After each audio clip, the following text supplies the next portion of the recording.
کلید قلبمو دادم بهت، گم نکنی سرد هوای من. هر خور و خسی رو بدی نگیری به جای من. ای سرد هوای من، عشق و بندگی کن تو قلبم. تو زبان کردی یه کلمه هست به اسم هناسکم، یعنی نفسم، یعنی جونم بسته به جونه، یعنی اگه نباشی میمیرم. اینو فرستادم بگم امروز میخوام اینجوری بهت سلام صبح بخیر بگم.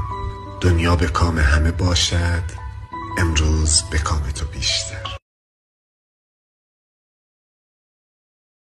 رفیق این پستو فرستادم که فقط بهت بگم حالت چطوره.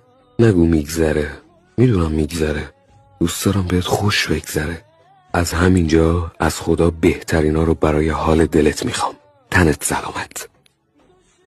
قربونه کبوترای حرمت امام رضا، قربونه این همه لطف و کرمت امام رضا.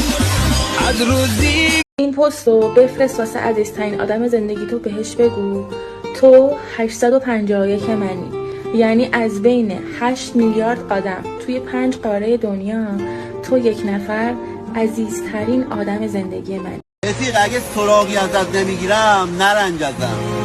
من مدت هاست که از خودم بیخبرم، ولی تو تاج سری جات اینجاست رفیق. بالاكي برزا بكراسكي صوزة يجي توركي حضرتي غوصة.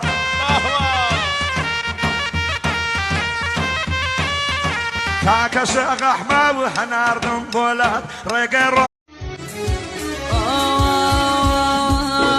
وسيات يدك نوام بمرهم، وسيات يدك نوام بمرهم. لدر مال خوتان بيعمل بيك نغم وكسنا ثانية بدو تنجيمي وبجريس كاج ما قد نجيمي وزقام شوبي شبي مرقيمي هزار زالجين بتاور واني تابو عاشقي تو بوم قرباني.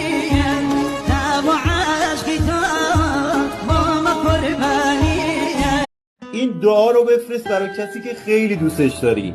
الهی یه روزی بیاد که بعد کلی بدو از شدت خوشحالی هر جا که هستی بشینی روی زمین از هیجان اشک شوق بریزی. الهی یه روزی جواب